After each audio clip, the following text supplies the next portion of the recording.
This is The Zero Hour with RJ Eskow, produced by the WeAct Radio Network in Washington, D.C., and broadcast across the nation.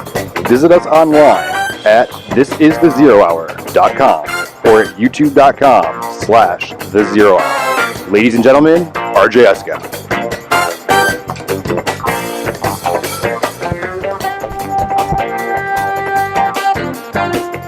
Hello, everybody, and welcome to another episode of The Zero Hour. We have a terrific show for you this week, including in this first hour, we're going to have an extended interview on the situation in Ukraine with Katrina vanden, Huevel, publisher and editor of The Nation and columnist for The Washington Post. So we have a great hour coming up for you, but before we do, and in the second half hour, we have something else great. I don't remember what it is. You know, that's the thing about The Zero Hour. We're not formal about how we approach this stuff. So, but before we get that, I was trying to think about how to start the show today because so much has been going on. We have a lot of misleading information coming out from Tim Geithner, who has a book coming up, and I'll address that in an upcoming monologue this hour. We have Bill Clinton's remarks at the dreary and dreadful fiscal summit that gets put on every year to convince us that our biggest problem is that we're spending too much money at the government level fixing our problems. And that's, of course, why things are so great right now economically. So I thought about that, and then I thought, well, here's what popped into my head, and we'll just go with it, which is I was thinking about the fact that Netroots Nation, the annual convocation of online activists and bloggers and lefties of various sorts, is coming up. It will be this June in Detroit, and for some reason, while I was thinking, I have to make my reservations, I have to buy my tickets, all that, I've given presentations once or twice at these things, but this year, we're going to bring the show to Netroots Nation. We'll interview a lot of great people. We'll be on Radio Row and all that. And for some reason, an old song came into my head. So I'm going to sing you a song because it just blew me away when I thought about the implications of it.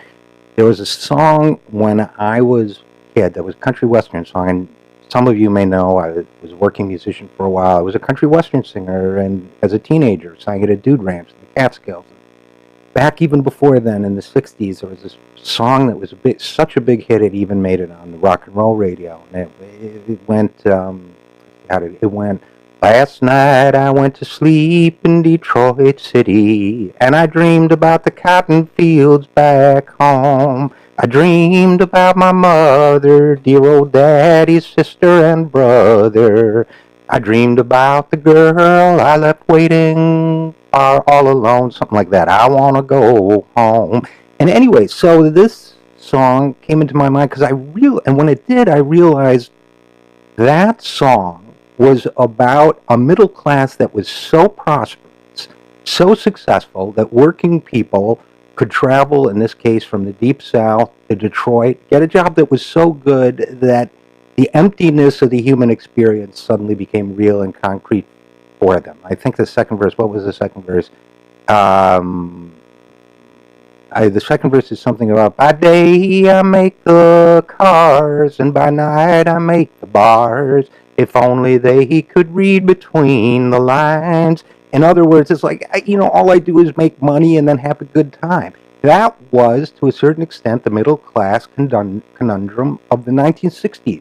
The middle class was becoming so prosperous that they were looking for deeper meaning in life, which is what human beings should be able to do. We should be able to be financially secure so we can look for deeper satisfaction.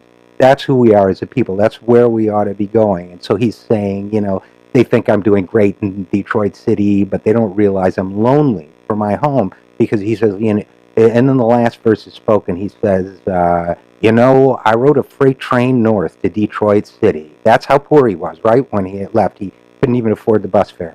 And after all these years, I realize I'm just wasting my time. So I'm going to take my foolish pride, stick it on a southbound train and ride. I'm going back to the loved ones I left behind. I want to go home. So anyway, here we think about that for a second. Detroit and the American manufacturing sector was so prosperous, we were able to achieve that as a country, that people were looking for deeper meaning, even if that meant going home, rejecting it. The student movement, the counterculture movement of the 60s was about searching for deeper meaning in a generation that grew up in prosperity and assumed there would also be prosperity.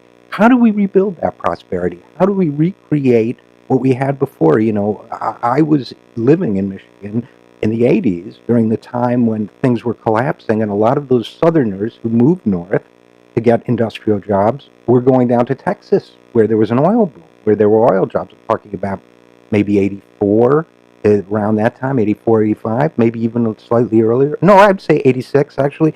And now those jobs are gone, too. So we've had this kind of nomadic working class that has been driven out of existence. We have a city that's now racially segregated. The other striking thing about that song is that a white Southerner was living in Detroit, which now has been almost completely segregated as the wealthier, more prosperous white people move to the suburbs. And Detroit's deprived of their tax base and their income and so on. How do we recreate the American base? How do we recreate the American working class? How do we recreate the American dream? We'll have to figure that out somewhere, somehow, and start singing it, and give people a chance to sing the right kind of blues, which is the blues, the country blues, the soul blues that comes from searching for deeper meaning, not just struggling to stay alive. That's what we're about here. I'm Richard Eskow, RJ Eskow, and this is The Zero.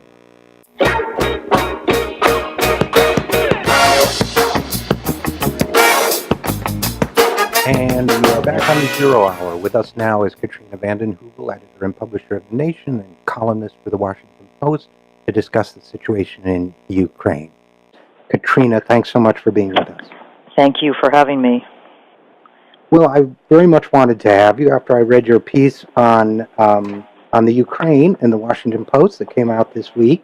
And it was a very interesting and I think important piece because our dialogue, our national dialogue on Ukraine has gotten so out of whack, it seems. And it seemed like a refreshing breath of sanity, including what I thought was the pivotal paragraph in your piece, which I'll just quote a couple lines from and then get your thoughts on. You wrote that U.S. actions over the past several months have defied common sense, given the deep divisions in Ukrainian society and the vital interest Russia has in the country.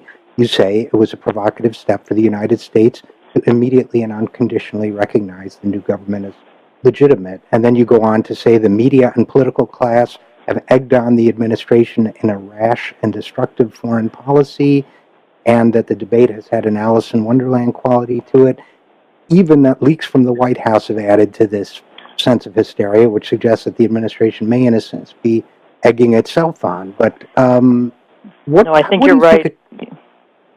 What do you think accounts for this hallucinatory quality of the debate about Ukraine that's gotten escalated to such a fever pitch? A lot of what happens with our foreign policy narratives, our domestic policy narratives, come from a narrative that is untrue, a narrative that needs questioning, a narrative that defies common sense.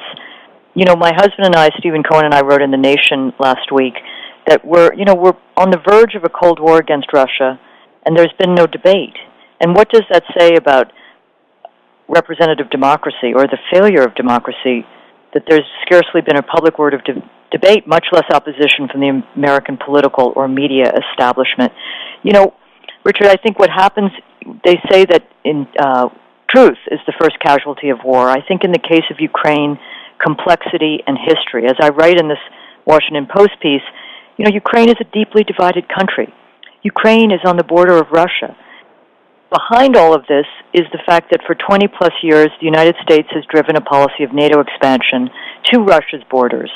And I think that got lost in a lot of the hysteria, and that the EU decision, the Ukraine's decision to join the EU, and then back off, because I think Ukraine understands it needs Russia and the West, instigated a hysteria that we are seeing escalate every day. The key is that it makes no sense to treat Russia's actions as an existential threat to the post-Cold War international order, given that the West needs Russian cooperation to stabilize Ukraine both politically and financially. How do I explain this delusional, virtual, sort of hallucinatory quality to the debate, as you well put it? I think when you come to these moments, war parties in both countries are empowered, and it is certainly the case that Russia has legitimate grievances. It is certainly the case that we are being bombarded with misinformation, disinformation from many sides. But I think what we need to do is restore some common sense to this dialogue, and that's what my piece was trying to do, and lay out the parameters of some diplomatic process that would defuse, de-escalate, and lead to a process where Ukraine would emerge as a viable democratic country. Because at the moment, Richard, as you know, Ukraine is battered, it's bankrupt, it's facing divisions that are either on the verge of or are civil war. So I think the bottom line is that if we're going to see a Ukraine emerge whole with the possibility of democracy and prosperity, I think we need both East and West to be part of what happens in the future. And that means reality, that means a return to common sense, and it means some sense of history and complexity, and not just saber-rattling and what passes for debate inside the Beltway. By the way, Germany has played a critical role, and as we speak, there are very deep efforts on the eve of a Ukrainian election, which looks like it will be held May 25th. There are efforts to convene diplomatic roundtables with various parties in Ukraine, and Germany is playing a much more active role. The U.S. stepping back. It's not clear why the U.S. isn't as intent or keen on diplomatic outcomes at this stage. Well, I have to say, analogies are dangerous things, of course, but one of the things that struck me reading your piece and looking at the situation in general is, as you write, there is a bipartisan establishment dream, which in this case involves extending NATO to Russia's borders. And to me, it seems that the bipartisan nature of the war fever may be too strong a term, but the very militant and black and white attitude towards what's going on, especially towards Russia, seems very reminiscent of the run-up to the Iraq War. Is that comparison out of line, you think? I think it's a very interesting one, but again, as Stephen Cohen and I wrote, what's striking, and you remember this, Richard, is how there was a debate. There was a debate on the eve of the war in Iraq, and there was more recently a debate in the run-up to the possible war against Syria. In this case, it seems as if there's been one hand clapping. As you put it, there's bipartisan political collaboration, and the media, with some exceptions, has bought into this black hat, white hat narrative that has systematically distorted the depiction of Ukraine reaching the American people. So one needs to kind of unpack so much, going back 23 years to NATO expansion, but going back to November, when, on the table in November was a tripartite offer that Ukraine could join the EU and also remain part of the Russian customs union. When Ukraine stepped back from the EU offer, which, by the way, as you may know, had in sort of small type in the EU offer a military component, which looked to be, from the Russian perspective, a kind of ramp toward NATO membership. So at that moment, why it became an existential civilizational crisis that Ukraine couldn't remain both part of East and West is still a mystery in certain ways, though it does seem that you had neocon hangovers and holdovers in the State Department, in intelligence, and those who have been committed, Richard, over these last 2 decades to expanding NATO. And why that is both a political, ideological, militaristic, economic drive, and it isn't doing much good for the good people of Ukraine who get lost in some of this. The people who protested in Kiev in the square, so much of their protest was aimed at the corruption of an oligarchical fiefdom leadership. Who may well win May 25th? The chocolate oligarch. Who's running various regions of Ukraine as we speak? Oligarchs. And so in that, you see the kind of how Ukraine has become a pawn. Now, what's interesting is Europe is now leading the way for a variety of reasons, and I don't just buy that it's gas. I think that Europe is on the borders. It understands how dangerous disintegration of Ukraine could be. It understands that diplomacy and negotiations may be the sole way to prevent the disintegration of Ukraine, but that the EU, for a while, was sort of out of the picture as it became a virtual proxy Cold War between Russia and the United States.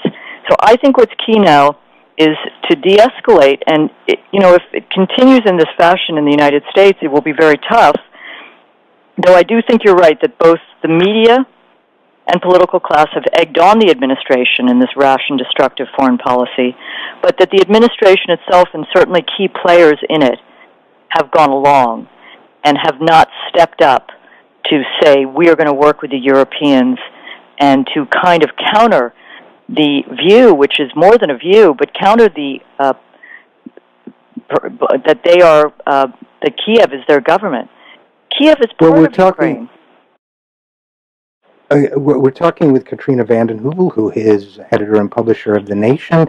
And Katrina, in this issue of The Nation, William Greider has a piece that talks about the merchants of death, as he calls them, the arms dealers and so on, who might benefit from escalation of conflict there. That's one dimension of it. People are talking about it. The other is the kind of cultural manhood dimension, where people are saying that Obama should somehow be more like Putin, while at the same time demonizing Putin, which is a built-in contradiction, but nevertheless there it is.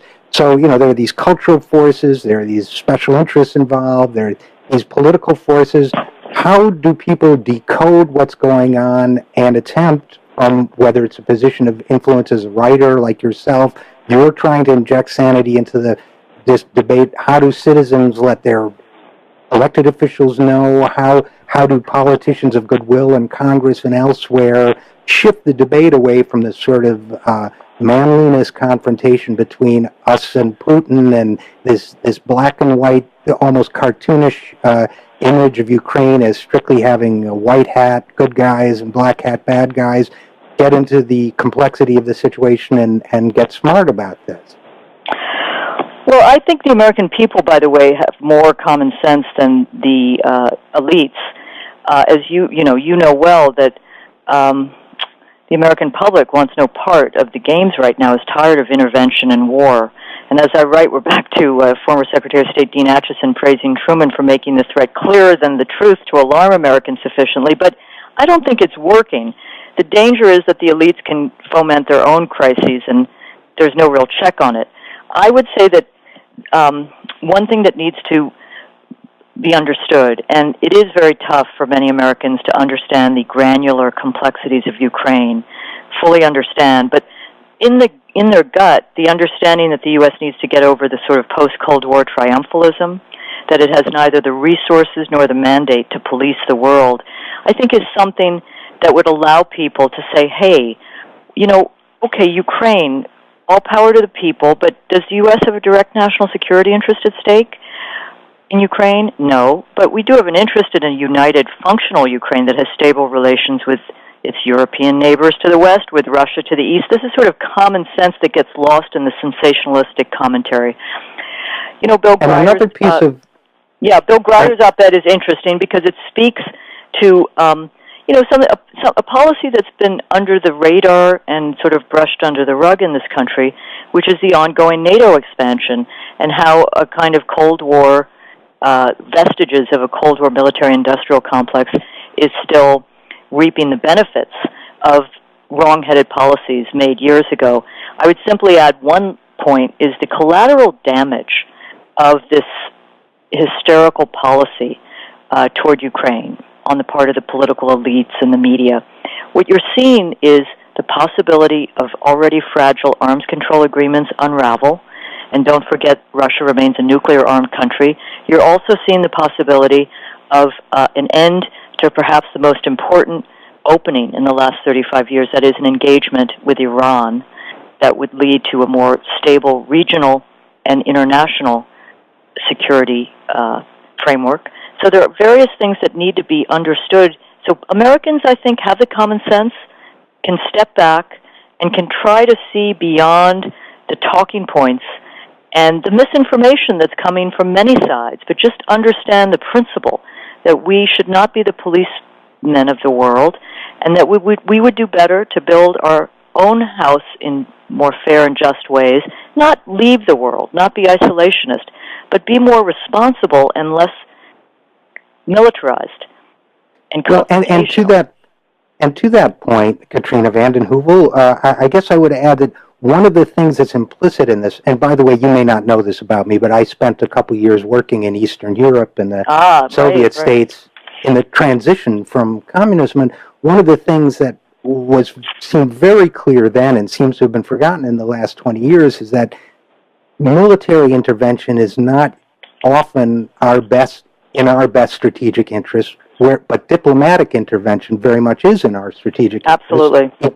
economically and elsewhere. It seems from your article and other things I've read as if we're ceding the diplomatic initiative to Germany in this case, and in the long run, are we running the risk of posturing and being bellicose and escalating the problem while Germany or other interests come in, hopefully for the good of the Ukrainians, resolve it in some way, but then we get left out of the picture after the dust settles? No, I think it's vital now for the Obama administration to support what is underway with the German-led multi-party roundtable negotiations to support diplomatic initiatives. And I think if we don't, there will be an animosity and a hostility between Russia and the United States, for example, and perhaps a real cooling of European-U.S. relations, which we've seen, for example, with the Snowden revelations, what that's done to increasing anti-Americanism in Germany. So I think that it's critical that the United States step up and understand how key it is at this moment to be more a master of diplomacy and less a master of war. And so I think part of that, by the way, has to do, it's so key, we lose sight of this, but as I said earlier, Ukraine is bankrupt. I mean, Ukraine now is working with the IMF, which has extended a $17 billion package over 2 to 3 years, I believe. I mean, we know what IMF provisions can mean. We've seen it across Europe. If modernization and joining the EU means what we've seen across Europe, it means austerity. It means slash pensions. It means loss of subsidies for heating and fuel and food.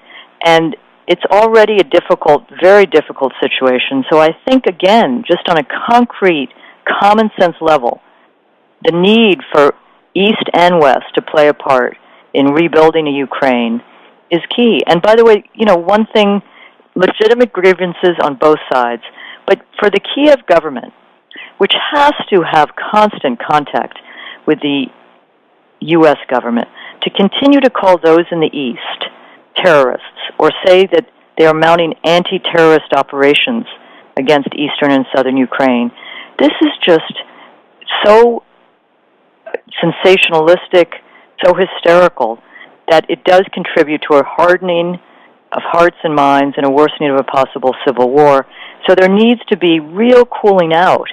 And I think there are possibilities of such, but it's going to take some real leadership, and it's going to take, again, on a different level, a diplomatic level, East and West working together.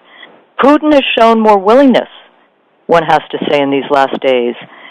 He supported Angela Merkel's proposal for this multi-party roundtable, and he has said that he is now understands that elections will need to be held May 25th.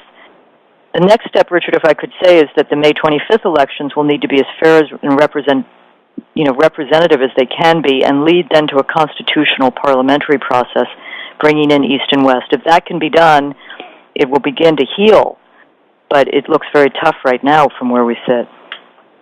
So if we were to conclude with, let's say, 3 things that the government should be emphasizing and that our leaders should be advocating for. I mean, clearly one of them might be to use diplomatic channels to ask the Kiev government to tone down the inflammatory rhetoric and so on. But what might 3 or 4 things be that we should be urging our leaders to in Washington to support? Well, I'd step back and just say the most fundamental stance, Richard, is that the U.S. gets over its post-Cold War triumphalism, that there is an understanding of the need to work with others, and that the U.S. alone has neither the resources nor the mandate to police the world, that the U.S. government proceed, as you said, to understand the importance of negotiations to prevent Ukraine's disintegration and destabilization in the region. So what's vital is to signal that the administration is moving from one, unilateral support of Kiev to a support of a Ukraine that is united and functional and has the possibility of democracy and prosperity. And to do that, work hard with the parameters of an acceptable outcome, which in some ways happened in Geneva on April 17th with this roundtable agreement, to come back to that and to put all of the energies not in bluster and bombast or in military solutions, which don't exist in this case, but in negotiated settlement inside Ukraine, and to avoid treating Ukraine as a pawn in U.S.-Russian jockeying.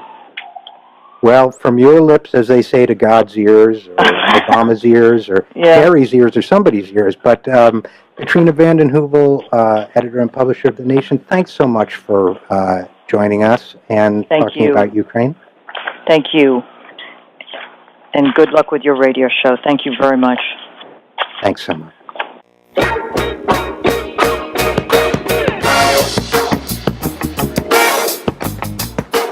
And we are back on the 0 Hour. I am RJ Eskow, Richard Eskow, and with us now is a good friend of mine, Joshua Holland. He's a senior digital producer for BillMoyers.com. He's the host of Politics and Reality Radio on We Act Radio in D.C., just like us, part of the We Act Radio network.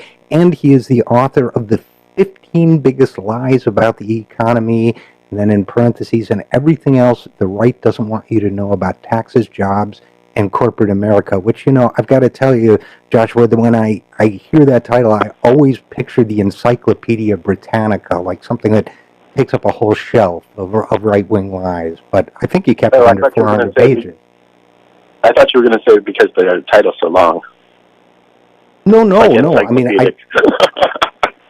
well, perhaps that too, but no. It's and it's great writing, and you do great work. So I'm delighted to have you on the show. Thanks for having me.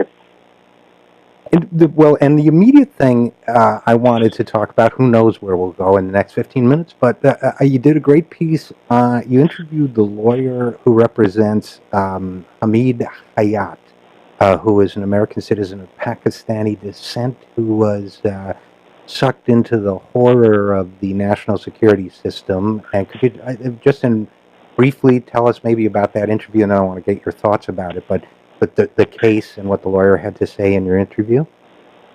Sure. It's really kind of a classic example of the strategy that the Bush administration took in the aftermath of the 9/11 attacks.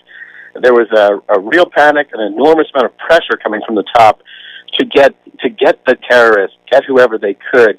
And what we saw during that period was cases that, before that would not have risen to the level of being prosecutable were suddenly okay. There was an enormous amount of use of confidential informants. And this kid, Hamid Hayat, and his attorney, Laili Shirani, said that he's not the sharpest tool in the shed. This kid was 17. He went to Pakistan for 2 years to get his mother some medical treatment.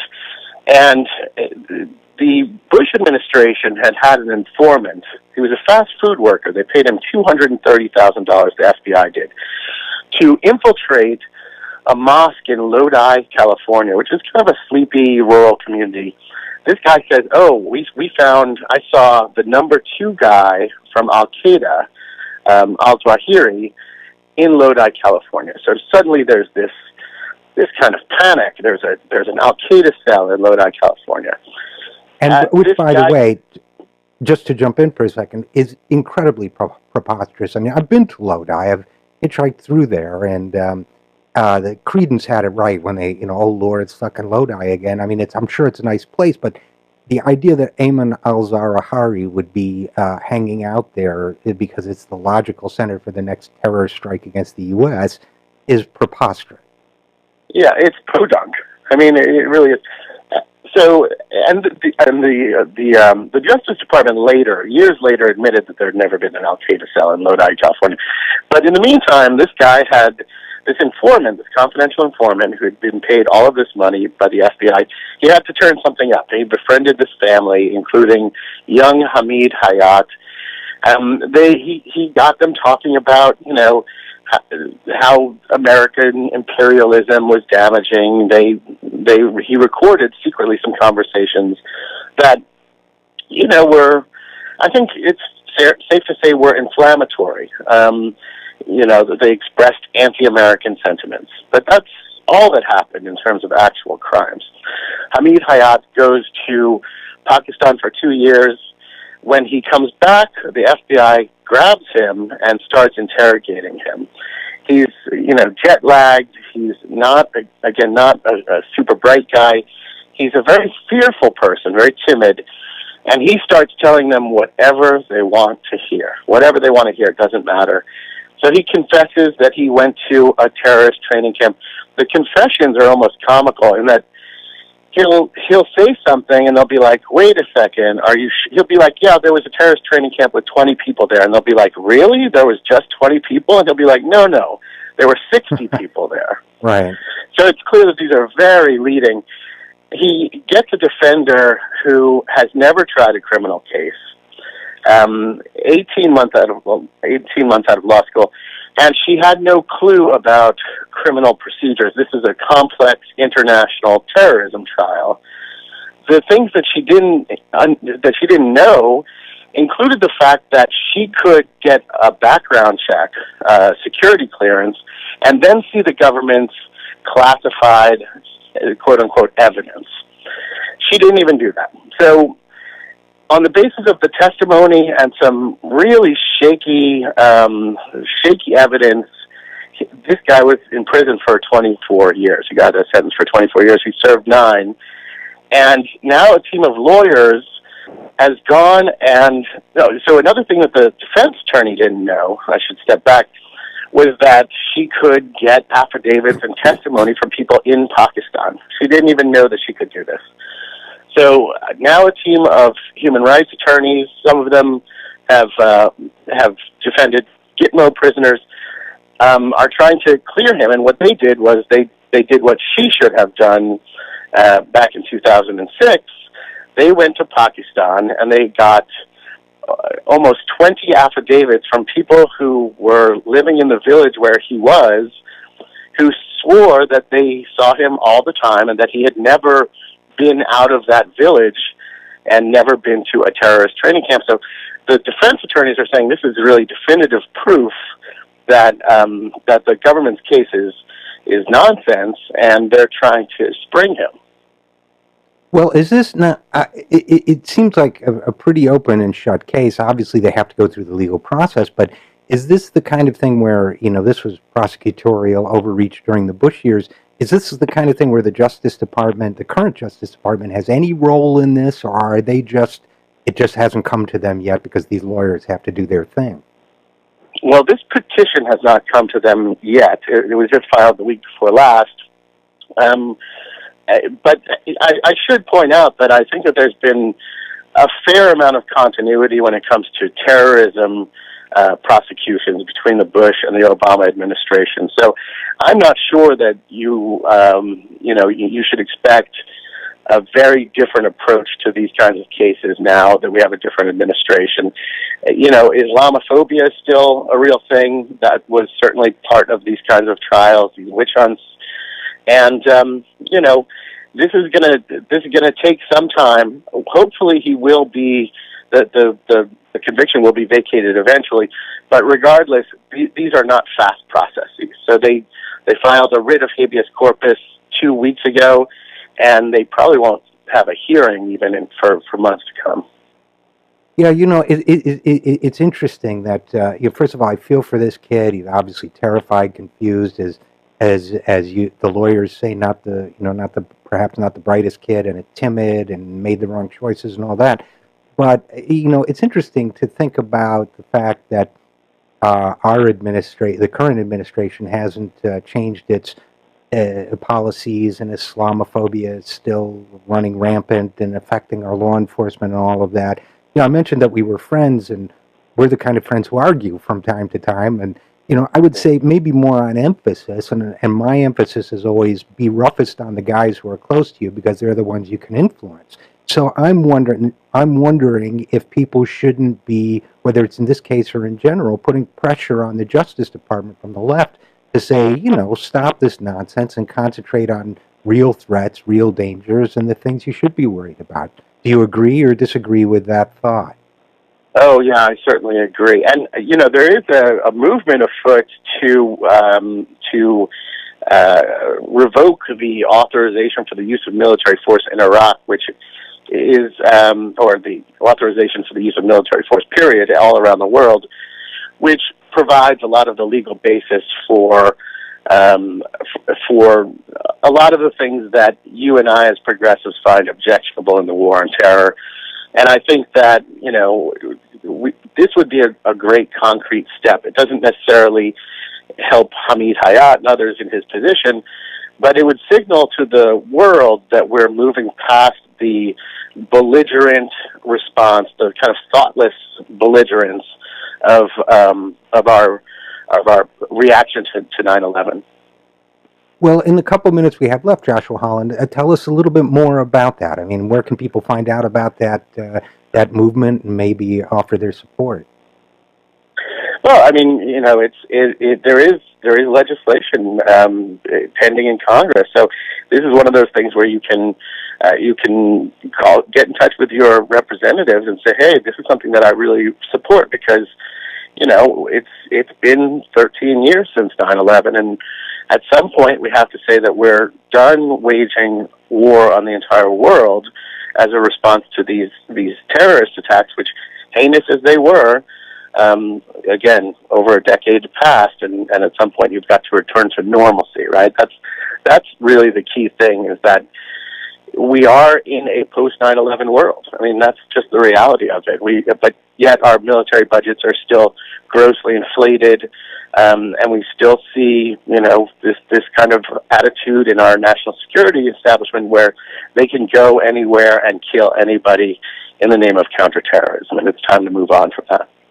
Yeah, it's absolutely appalling. I couldn't agree more, whether American citizen or not, but even more shocking when these actions are taken unconstitutionally against American citizens. Do you happen to remember the name of that bill? Because I don't, and I'm hoping otherwise we'll put it on the website. I don't remember it offhand, but I mean, you could just Google AUMF, cancellation bill. I don't remember the name of the bill. But let me say this. I actually don't think it's worse. I think that there's something about I find it vaguely troubling to think that it's so much worse to assassinate a U.S. citizen, given that there's been 4 instances of that and thousands of non-citizens who have been, targeted in these drone strikes. I don't think it's so much worse that it's an American, personally. No, I think that's a great point, and I didn't mean to imply either that it was any more illegal, or certainly not that the lives are of any greater or less value.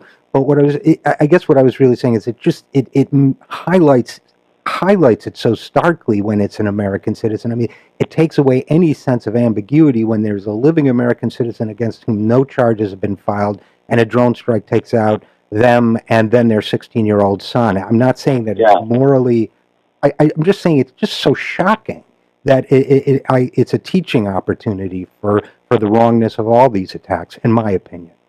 Yeah, I agree with that. Yeah, so thanks for clarifying that for me, and thanks for coming on the show. It was great to have you. Joshua Holland, senior digital producer for BillMoyers.com and host of Politics and Reality Radio on the WEAC Radio Network in D.C. Thanks so much for coming on, man. Thank you, RJ. And we will be right back after this with another hour of the Zero Hour. We'll be talking with William Greider of The Nation and Rich Fiesta of the Alliance for Retired Americans. We've got a lot to talk about, so please stick with us. I'm Richard RJ Eskow, and this is the Zero Hour.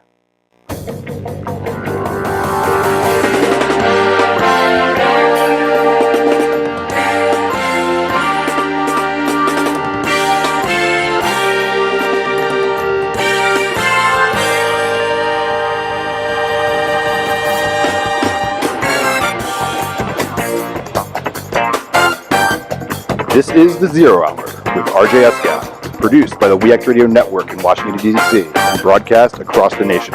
Visit us online at thisisthezerohour.com or at youtube.com/thezerohour. Ladies and gentlemen, RJ Eskow.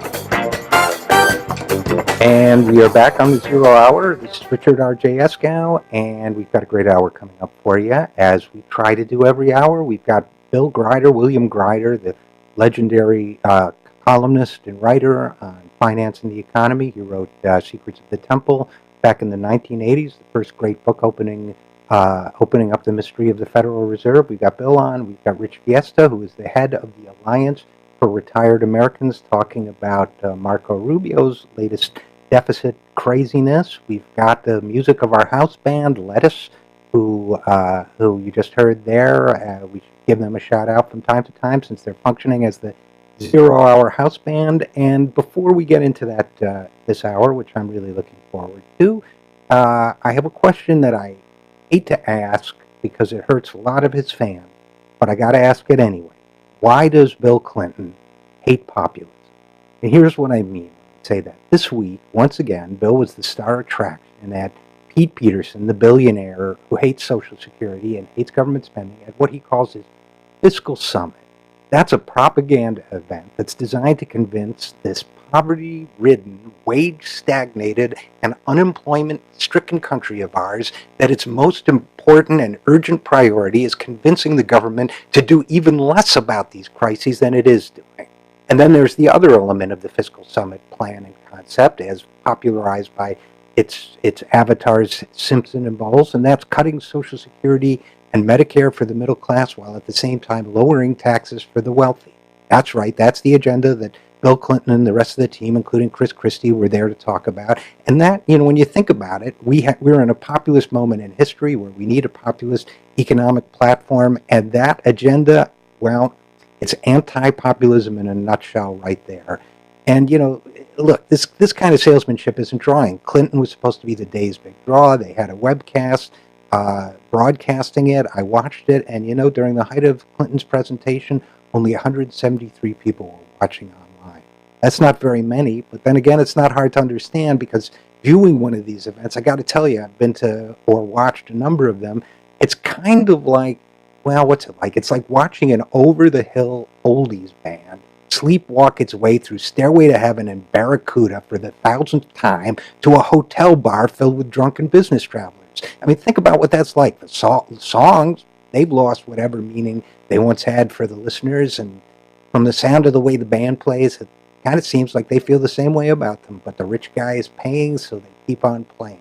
That's the fiscal summit. And so Bill Clinton went in and he dutifully pitched terrible ideas like a repatriation tax cut for offshore corporate profits, saying we have to unlock this money somehow. But, here's a thought. Corporate profits are at record levels. Actual taxes collected from those corporations are at or near historical lows. So a better way to, quote-unquote, unlock the money would be to close some corporate loopholes. That would be a populist solution that makes sense, but that's not what Bill Clinton's pitching. He also, pitched some anti-populist ideas as far as Wall Street's concerned.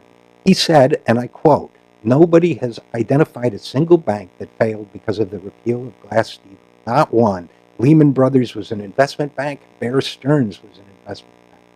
Boy, I got to tell you, folks, this is as disingenuous as it gets. It's true that no too-big-to-fail banks went down during the 2008 crisis, but that's because the federal government rescued them at great cost and with an enormous distorting effect on our economy. And why did the government rescue them? Because they were too big to fail. The too big to fail problem was already growing by the time Clinton took office, but it was made much worse by the Clinton's administration's actions, especially when it created Citigroup, the mega bank where a number of Clinton officials and then Obama officials have gone to enrich themselves after their public service. The banking bill that Clinton signed left the vault doors open for a decade of unregulated fraud and mismanagement that he argues couldn't have been predicted, but the fact is a number of people did predict it at the time. And then there was this anecdote about President Clinton, which Tim Geithner told earlier this week, where he says he asked the former president how he might, quote-unquote, this is Geithner's words, pursue a more populist strategy. Here was Clinton's answer. You could take Lloyd Blankfein, who's the CEO of Goldman Sachs, which committed a lot of terrible frauds and crimes, and by the way, there's fairly good evidence that Blankfein also committed perjury that was never investigated. You could take Lloyd Blankfein into a dark alley, Clinton said, and slit his throat, and it would satisfy them for about 2 days. Then the bloodlust would rise again. Look, the them is us, and we weren't talking about, and are not talking, and by us I mean the American people, who by large majorities want bankers prosecuted for what they've done, and nobody's talking about slitting anybody's throat. We're talking about having justice. But it's clear that Bill Clinton is characterizing populism and the majority as well as violent, irrational, and insatiable, which leads one to wonder, does his wife, Hillary Clinton, the leading candidate for the Democratic nomination, feel the same way? Bill Clinton was just as cagey on income inequality, which got worse when he was president. He said, you can say, inequality is still increased because the top 1% did better, but I don't think there's much you could do about that unless you want to start jailing people. Really, is Clinton really unaware of the enormous bodies of economic research which tell us precisely what can be done about inequality and how important it is to do it right now before it's too late? Does he really not know? The simple answer to the question, how do we address inequality, is, as Bill Clinton should know, by undoing the policy choices which accelerated. Some of those choices were made during the Clinton administration, whether in deregulation or taxation or in other areas. Others came later, like the Bush tax cuts and the Obama administration's refusal to prosecute criminal bankers, but Bill has a part in this. He says, everybody acts like I sat in a closet and said, what can I do for Wall Street today? That was his complaint this week. But nobody thinks he acted in a closet. His pro-Wall Street moves were made in public, in plain sight. And look, back in the go-go 90s, a lot of people even thought they might work. But today we know better. Or we should. I'm Richard, RJ Eskow, and this is The Zero Hour. We'll be right back after this.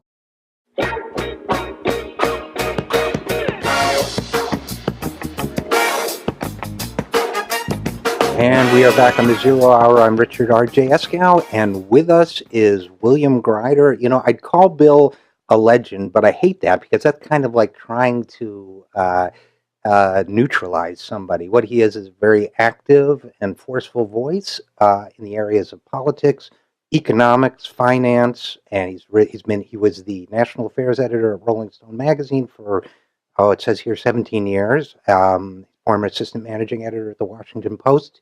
He does the right kind of reporting. He does the right kind of analysis. He's a great voice. I'm proud to call him my friend and delighted that he's on the show. Bill, thanks for being with us. Thank you, Richard. That's good. Listen, I loved your piece in The Nation called "Merchants of Death Could Make a Lot of Money Off a War in the Ukraine," and the picture that it paints might be called extreme if it weren't so readily documentable. I mean, you're basically saying that we've got a confluence of politicians who are making bellicose talk about what's going on in Ukraine at the same time that we have a lot of arms dealers who would make a lot of money from conflict there. And that seems to me like we've heard this song before, man. I got to tell you. For about... Yes, I know. So what's going on here? Have we learned nothing in 40 years? Richard, you're old enough to remember the origination of Merchants of Death, which it probably was in the Stone Ages, actually, but in our lifetime, that was one of the phrases in the air rather steadily through the 60s and into the 70s when we were all dying over the tragedy in Vietnam. And in that day, people talked rather directly and in great detail about the role of the military-industrial complex in our politics and war-making and all the rest. So I thought, watching the Ukraine drama unfold, I thought, first of all, it reminded me that I had been there, actually, when these interests, that is Boeing and Lockheed Martin and other major defense manufacturers, were pounding the tom-toms to expand NATO eastward to Russia. And that occurred in the early 90s and mid-90s during the Clinton administration after the Cold War ended. And some of us had naively thought, well, now we have an opportunity to get rational about our defense industry. But they understood exactly that threat. So they joined what was already a diplomatic argument. Well, to be really secure, we have to spread NATO right up to Russia's border, so that they won't be able to reclaim these satellite countries, which were now liberated: Czechoslovakia, Poland, Hungary, and many others. And there was no secret about that. I remember sitting in a meeting of a defense analyst had a conference on. Wasn't directly on NATO, but it was post-Cold War. What do we do with all this stuff? And in the meeting was this guy Jackson from Lockheed Martin, I think, and he made it very plain that this was their agenda, and they worked up without too much difficulty the political support in the Clinton White House and elsewhere to do this, and it was all high-minded, blah blah blah, but the opportunity was sales of F-16s and Hercules air transports and lots of missiles and lots of missile defenses and so on and so forth. And all Americans probably remember that period as, well, didn't Clinton cut the defense budget? And that's true, he did. But the hole was quickly filled with these new customers for American armaments. So go ahead. You have a situation where then in the 90s we had a window where one might reasonably assume arms expenditures worldwide would drop with the end of the Cold War, and while we made some cuts here, we're still spending an extraordinary amount, and we, obviously the war on terror accounts for some of that, but so does some of the bellicosity. I would say, in the Ukraine-Russia situation contributes to a national mood that says we want to spend more. And in the meantime, you're saying the arms manufacturers, with the help of our government, Democratic and Republican, made up the difference by entering these new markets in Eastern Europe and elsewhere, and in so doing escalated tensions while they were escalating sales, and meanwhile our government institutions were facilitating the sales. And now you're saying we might even offer low-cost loans to Ukraine so that it can arm itself against Russia. Well, that's the goal, clearly. And they haven't been shy about this. If you read the newspapers carefully, you see that Republicans have put in a bill and they've got 20-plus sponsors and so forth and so on. I mean, I think now we're only in the huffing and puffing stage in which it's a freebie for the Republicans to dump all over President Obama for not being more bellicose. And they ingratiate themselves with all of the right people by doing that. And then it's like playing a casino. If they get the right set of bad events, some of this huffing and puffing will turn into real. And that's, you were there, in your youth, you remember that's how we got into Vietnam. It's how we got into Korea. I mean, you could all of the places we have wound up losing young Americans started in pretty much the same way. And it's always comes down to the pride of the governing elites. Well, we have been challenged here. This man Putin isn't listening to us. We have to up the ante and do something more to show him how serious we are.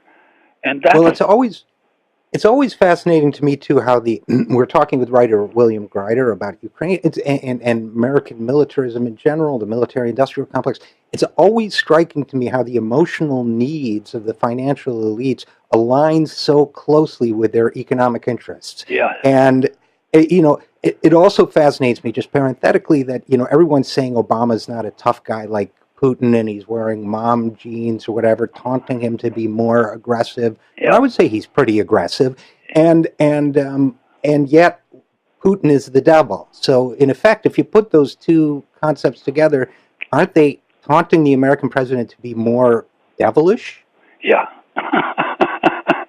that's good. And I think the president. I didn't have space in my brief article to get into all this, but Obama has been very ambivalent on this subject of arms exports. On one occasion he will take credit for it and say this has been a great boost in our foreign trade and so forth and so on, and we're doing better than ever. And then 2 months later, he'll call for a report or a study of whether this arms export is really good for world peace. I'm exaggerating only slightly here. I give him a pass on the Ukraine situation because so far, at least, he has resisted the pressures to keep upping the ante, and if if events turn right and Putin has no more immediate claims on territory, then he'll be able to wriggle out of this. But let me ask you. I'm sorry to interrupt, but let me ask you about that, though, because I'm willing to give him a pass, too, except that it seems that his administration is engaged in some bellicose rhetoric that has made the situation a little worse, and Kerry fell for what seemed to me that transparent ploy about the all Jews must report or whatever it was in the state. So is that just a more example of his ambivalence? His ability to be a particle and a wave at the same time, or whatever, this quantum state that he achieves, or is it a lack of leadership, or is it a guy struggling to figure out what he wants to do? What do you think? Well, I think he started wisely in that first year or so with a pretty straightforward ambition to get out of Afghanistan, and the process was already underway, supposedly, of getting out of Iraq. But he stayed with it. He laid out some unfortunate talk about drawing red lines in Syria, but when Syria crossed the red lines, he didn't do anything. I give him sort of reverse credit for that, right? Because he remember, he was then hammered for, well, you told us you were going to invade Syria, why aren't you doing it? And I forget what he said, but he wriggled out of that one. And so I have a certain sympathy, even though you're right in everything you say. He's been, like on so many areas, he's trying to have it both ways, and let's hope he succeeds. By I'll take the bad rhetoric and the silly kinds of threats, so long as he doesn't try to fulfill them. And the bottom line in all of this stuff is that he understands, and I think almost all politicians must understand, that this country would go bananas if, in fact, we started sending real soldiers and real heavy equipment into a war zone. I mean, I would go crazy, I know that, and I think most people forget their politics. It's insane to even think about. Right. But he's not yet ready to say, you know what, we've said for a long time that we're the policemen for the world, but Americans have to accept that that's not actually practical. It would be nice if we could do it because we're good guys, blah, blah, blah, but we can't do that anymore. Sooner or later, that reality is going to come home.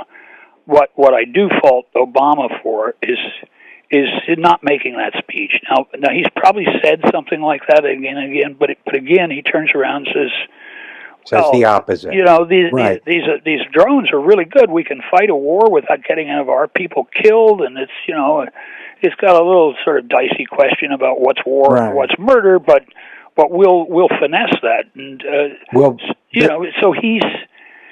Well, I got to go to a. Let's do this. I got to go to a break now, but if you can stick with us, I want to continue this conversation, maybe broaden a little bit. Sure. So if you can do that, that'd be great. We're talking with William Grider, and we will be right back after this on the Zero Hour.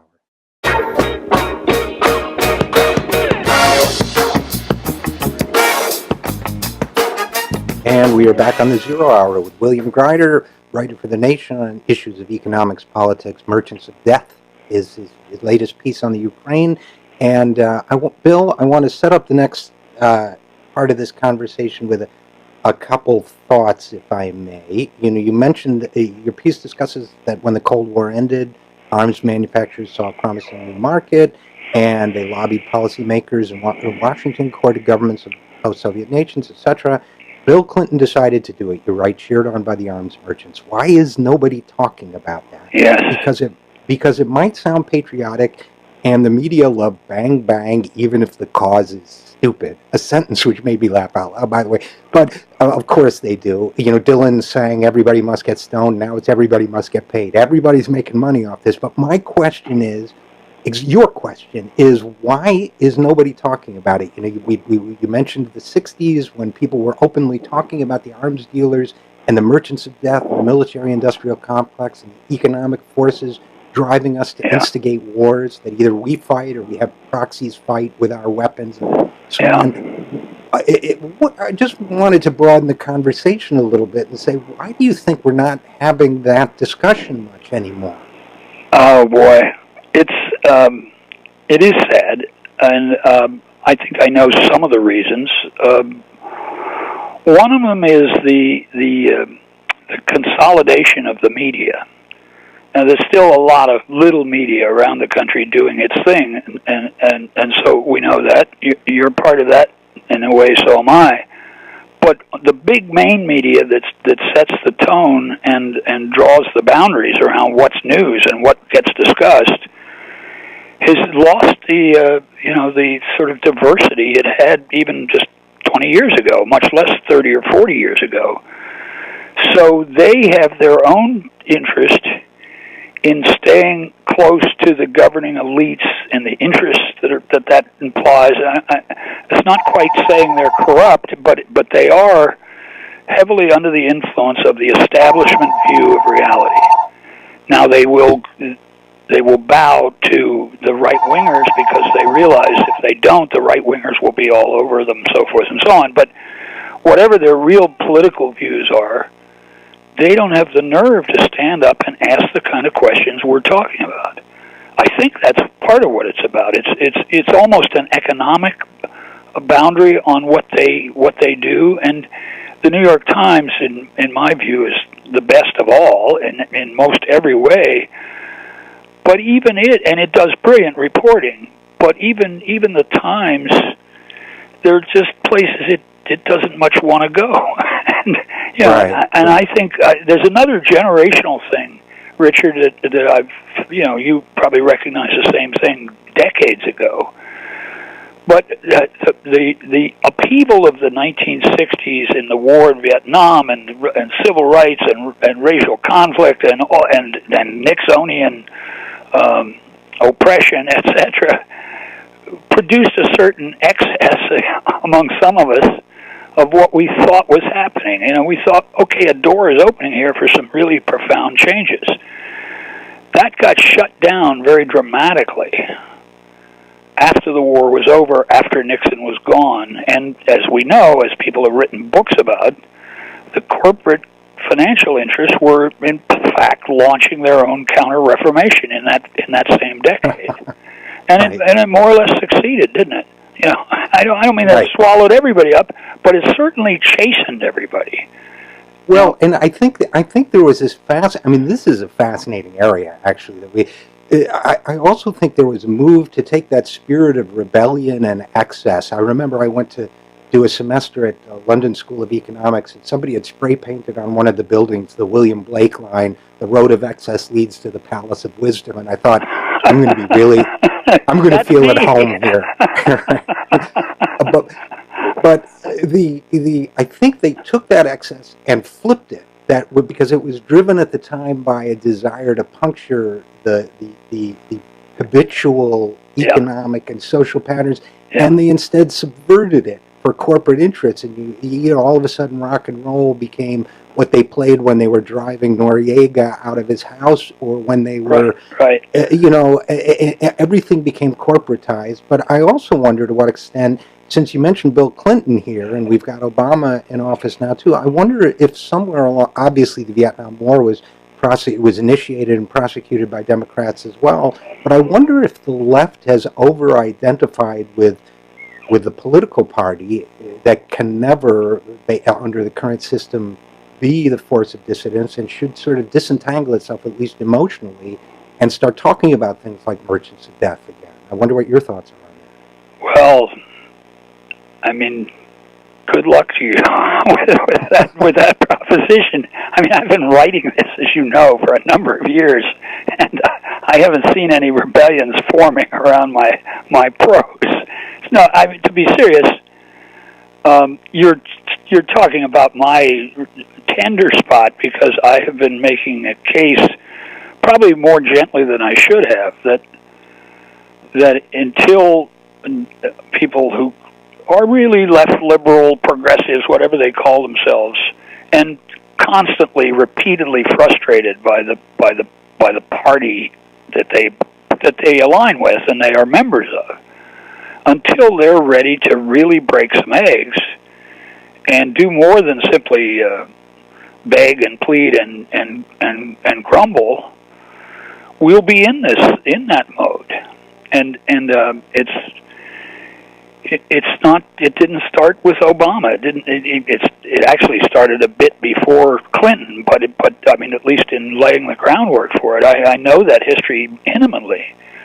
But they're winning on their bet, which was we can do this and get away with it as long as we have labor cowed and other activists feel the need to not break from us. And when I say break, I don't mean start a third party necessarily. I do mean, as we have witnessed in the Republican Party, a willingness to take down some Democrats who are never going to change their minds about the big stuff that we care about, and to do it quite openly. And obviously, you can lose that game. You can show your impotence rather than your strength, but until people are really serious enough about their values and convictions to do that, I don't think the Democratic Party will change very much. Here we are, just to add to your disgust, here we are in 2014, and we already have been told who our Democratic nominee is in 2016.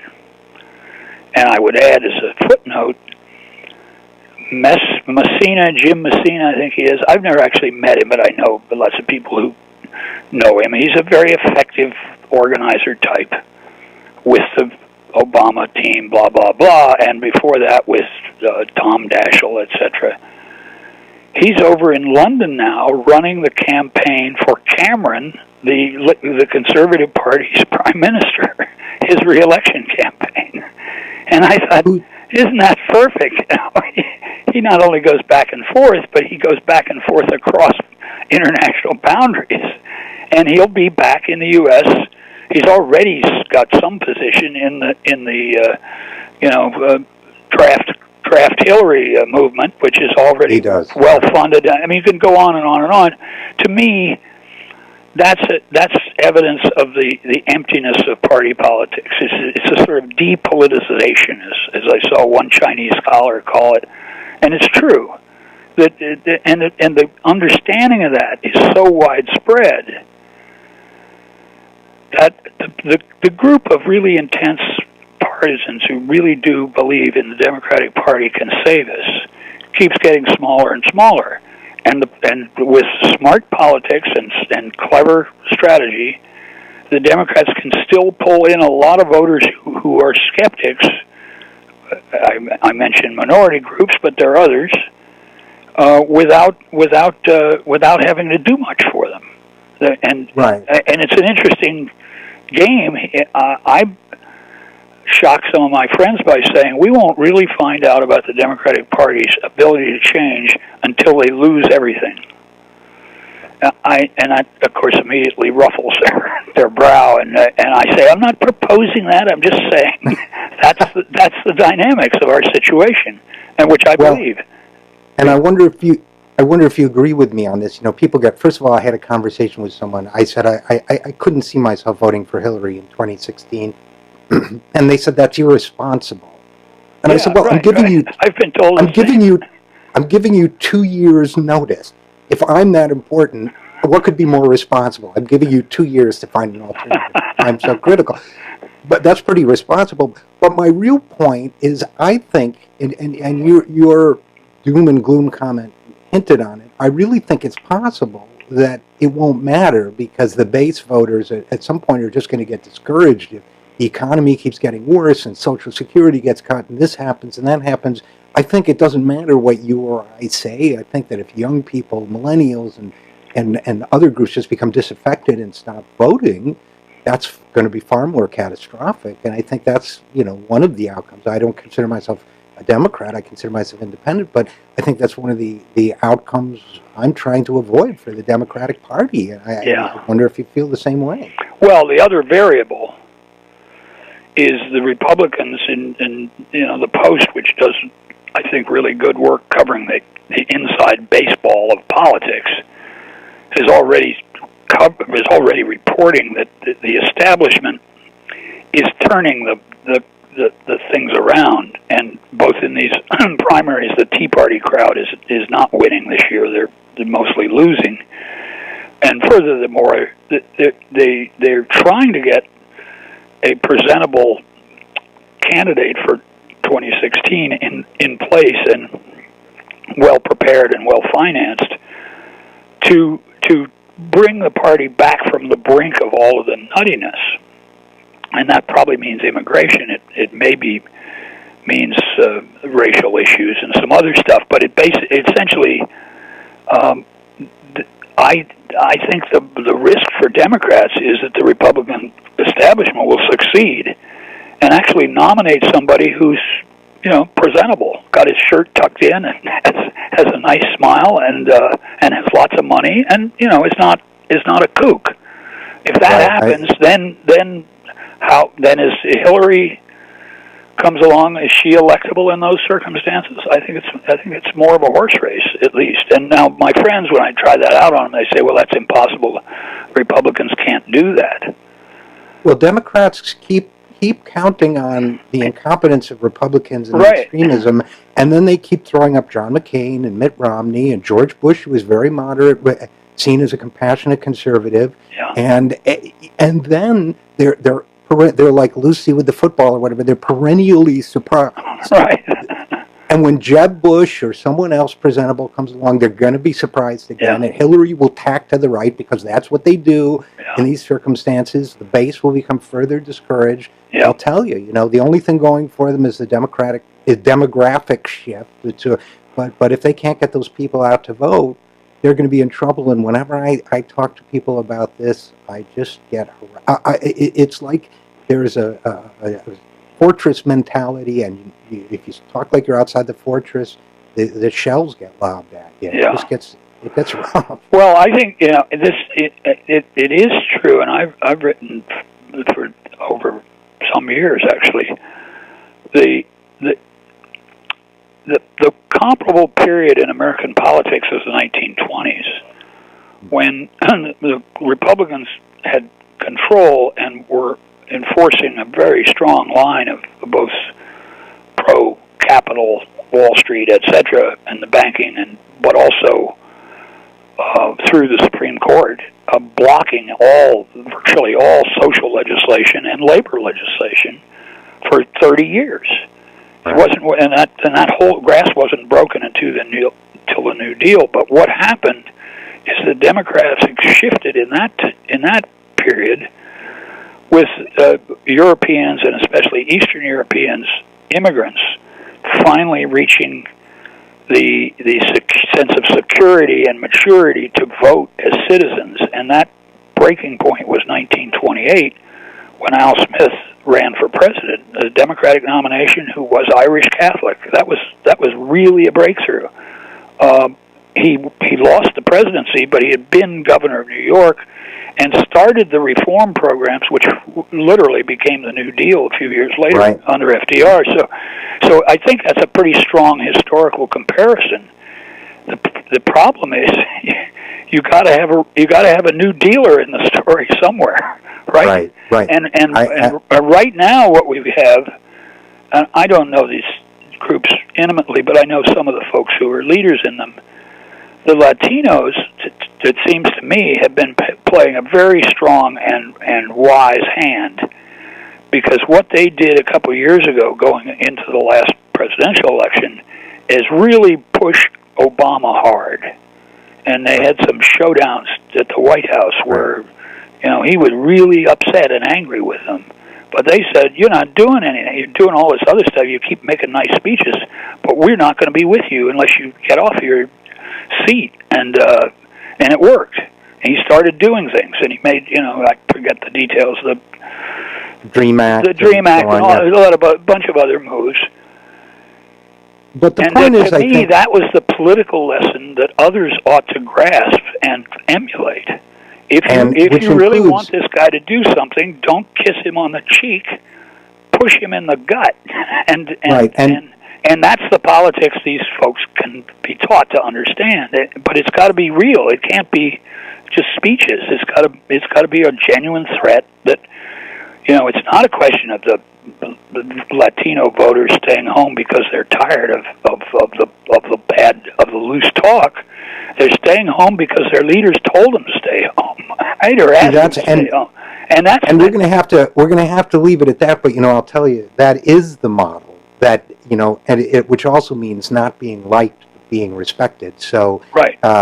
That's a lesson the left is going to have to learn. Well, we could go on all day. Thanks so much for coming on, William Grider.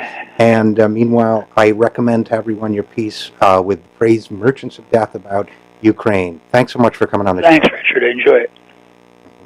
We'll be right back after this. I'm Richard RJ Eskow, and this is The Zero.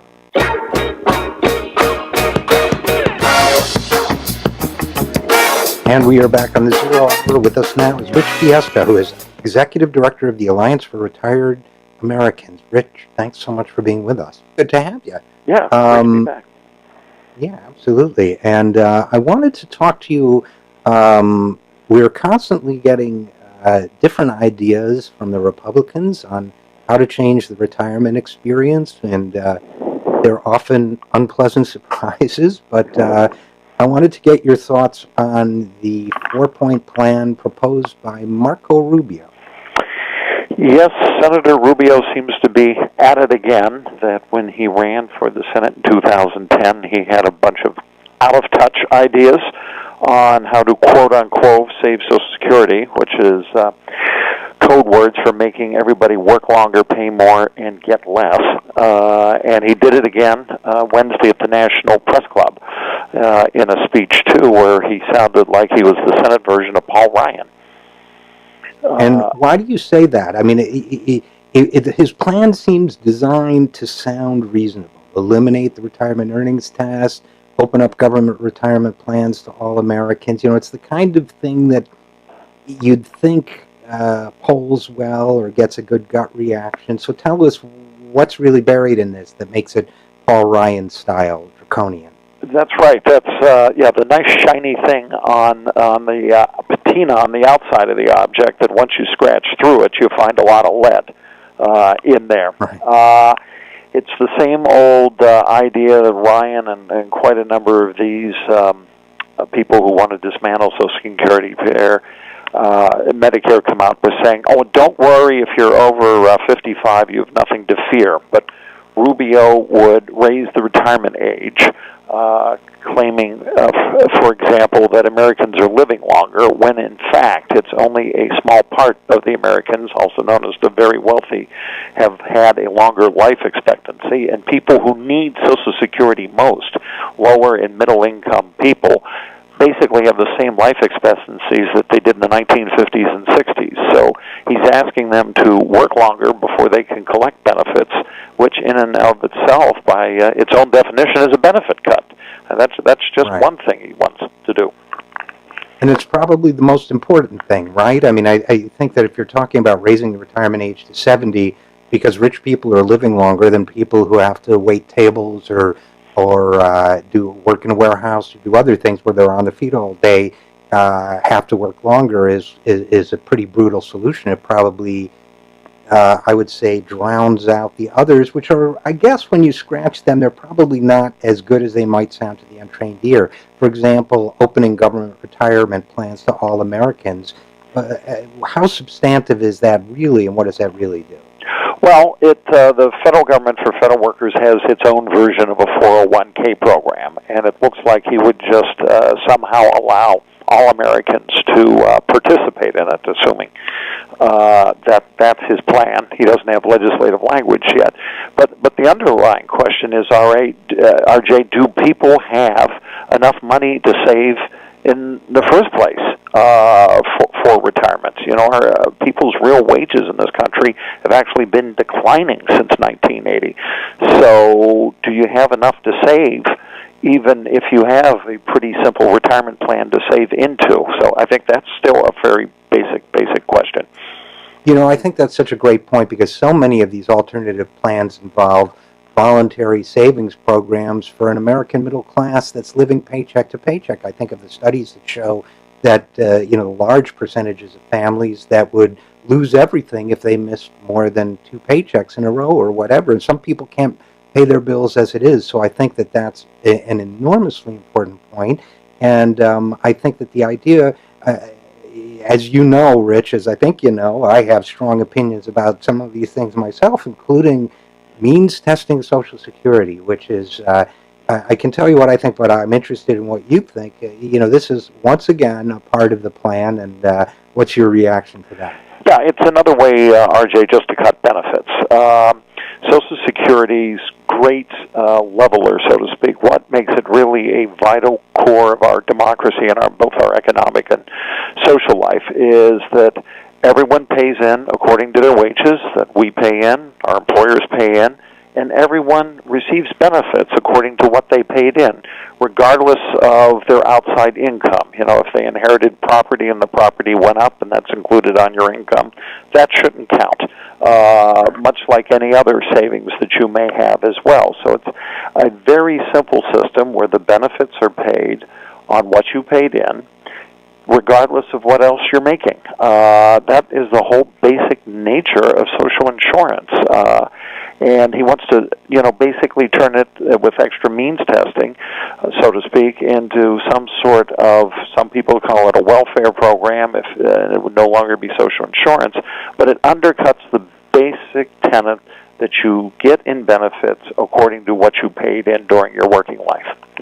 That's such a great point, because the operative word here is insurance. If I have a car accident, after 20 years of paying my car insurance, I don't want to be told, first we have to look and see how much money you make. No, I paid the insurance, now fix my car, right? So I couldn't agree with that more. We've got about a minute left. Is there any other point you want to make on this before we wrap up? Sure. Thanks, RJ. Again, trotting out old ideas and wrapping one or two kind of shiny objects like buying into or participating into the federal thrift saving plan still does not get away from the core issue that Marco Rubio and a number of other people who, call themselves new thinkers on these social insurance issues are just retreading worn and old ideas that do nothing except cut people's benefits and make them work longer. No question about that.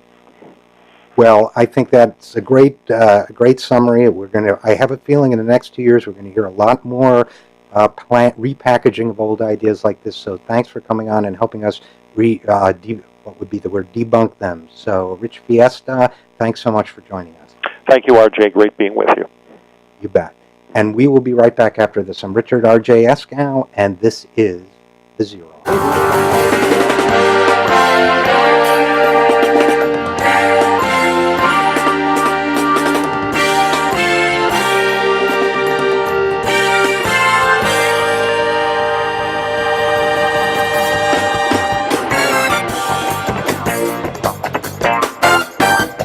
This is The Zero Hour with RJ Eskow, produced by the We Act Radio Network in Washington, D.C., and broadcast across the nation. Visit us online at thisisthezerohour.com or at youtube.com/thezerohour. Ladies and gentlemen, RJ Eskow. All right, we are back on The Zero Hour, and we have a great hour coming up for you. We have Mark Ames, writer of the PandoDaily, talking a little bit of a different angle on Putin. He lived in Russia. He knows the Putin Society from a different side. So we're going to talk to Mark. We're going to have Tia Lessin, director and producer of the film Citizen Koch, and we are going to have Casey Ray, director of the Future of Music Coalition, talking about the FCC and net neutrality. They're a great organization, so stick around. But before we do it, I got to talk about Tim Geithner again. Here's the deal. He's continues to spread these misconceptions about Social Security, and it's interesting because I had a personal meeting with Geithner, I and a few other writers in 2010, and it made me think of it. Here's the quote from his book that got publicized this week. He said, and I'm quoting Geithner here, "I remember during one Roosevelt Room prep session before I appeared on the Sunday shows, I objected when Dan Pfeiffer, I guess he's a communication guy for the White House, wanted me to say that Social Security didn't contribute to the deficit." Again, this is Geithner. "It wasn't a main driver of our future deficits, but it did contribute." That is not true, but let me go on.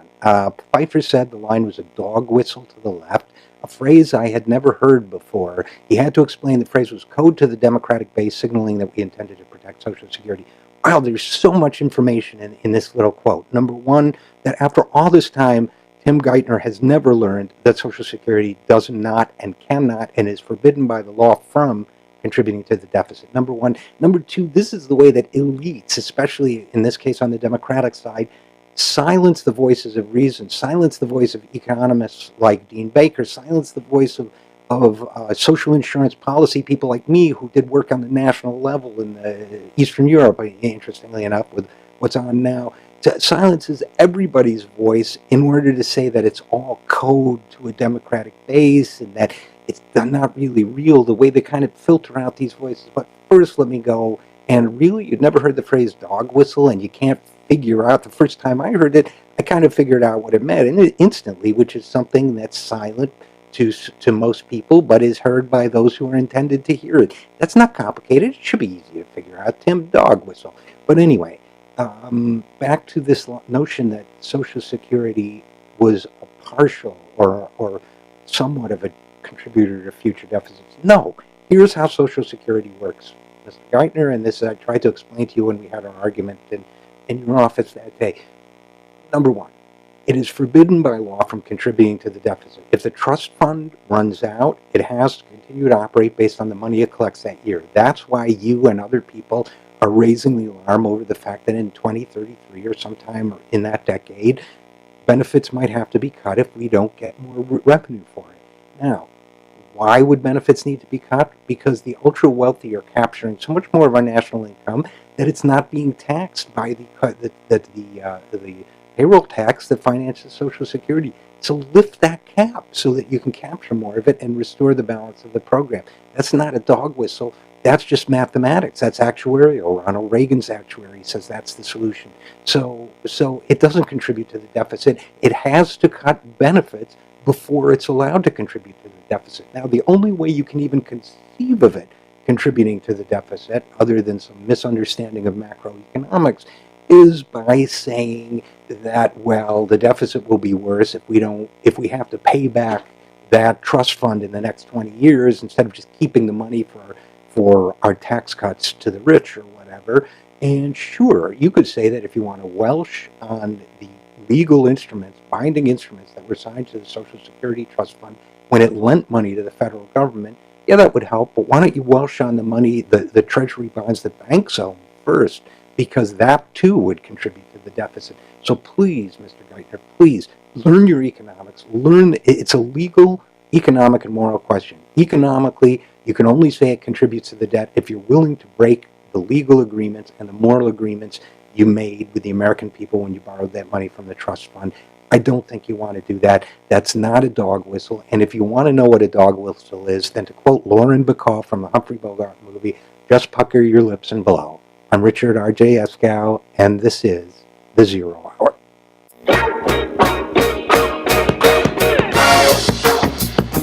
And we are back on The Zero Hour with Mark Ames, one of our regular contributors and a great writer for the PandoDaily, who's also written a piece on Ukraine, and I think his voice needs to be heard on this. Mark, before he went to PandoDaily, he was one of the founders of NSFW Corp, as in Not Safe for Work. Many know him best as the founding editor of the satirical Moscow biweekly, The Exile, which was a lot of great writing in there. He is the author of Going Postal: Rage, Murder, and Rebellion from Reagan's Workplaces to Clinton's Columbine, and co-author of The Exile, Sex, Drugs, and Libel. I love that title. In a New Russia. He's been a regular contributor to The Nation, to MSNBC's Dylan Radigan's show, and he's with us now. Mark, hey, thanks so much for joining us. Thanks for having me on again. Good to be here. You bet. Now, you wrote a great piece on Ukraine with, by the way, a great title, which is, I'm trying to find it now because my window just closed on me. It was called "Sorry America, Ukraine Isn't All About You," which is a shocking thing. One of the things you say in it is that the sort of liberal, yuppie pushback has faded away. Putin is powerful and popular there. He's kind of taking a Nixonian strategy to all of this, and we ought to not make the conflict in Ukraine about ourselves. I think you basically said, the silent majority cheered on Nixon while college students were gunned down on campuses. 80% of Americans sided with Lieutenant William Calley, who massacred civilians of My Lai. Sorry, Ukraine, but you're screwed. This is barely about you. It's about us. It always is. That's how you concluded. But enough about me. What do you think of me? What I tried to do with the story is watching the way everybody's been really framing the crisis in Ukraine, and in particular Putin and his actions. They've been framing it, pretty much through our own lens, which is, either he's a neo-Stalinist or neo-imperialist, and he's reviving, these chessboard ambitions, and it's all about us, or because we're such a aggressive, expansionist, evil empire, he's taking defensive actions that are rational and natural, and he's therefore a bulwark against American imperialism.